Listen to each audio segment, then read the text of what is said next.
Culture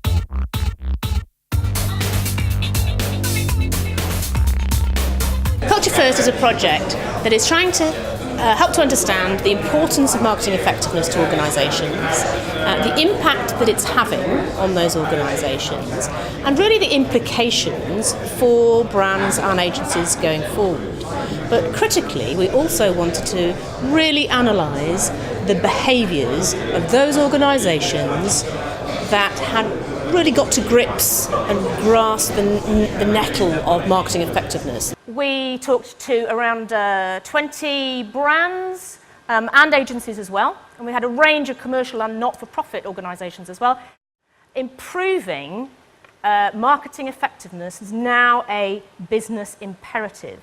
At least 3/4 of the sample, they had massively increased the resource and/or changed the marketing investment decision-making structures that were happening over the last 2 years.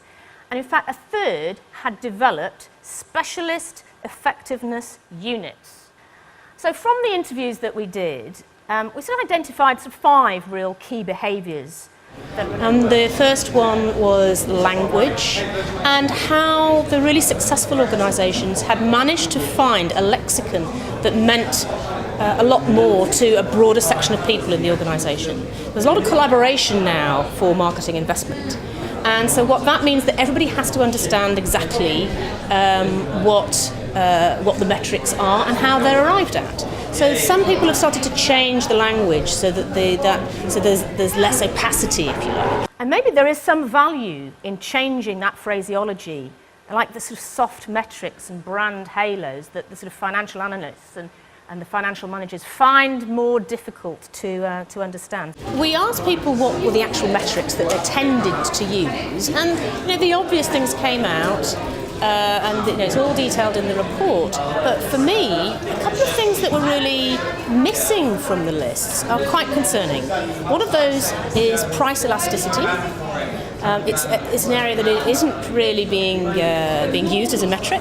How well does the activity defend the product or the service from having to discount it?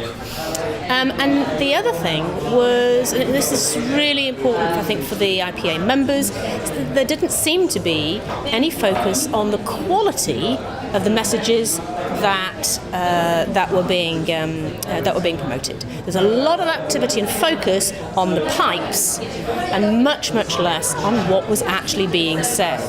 And again, we know from the IPA work that's been done how important that is to contribute to both to profit and to growth. And I think that is an area that we could really develop on over the next year.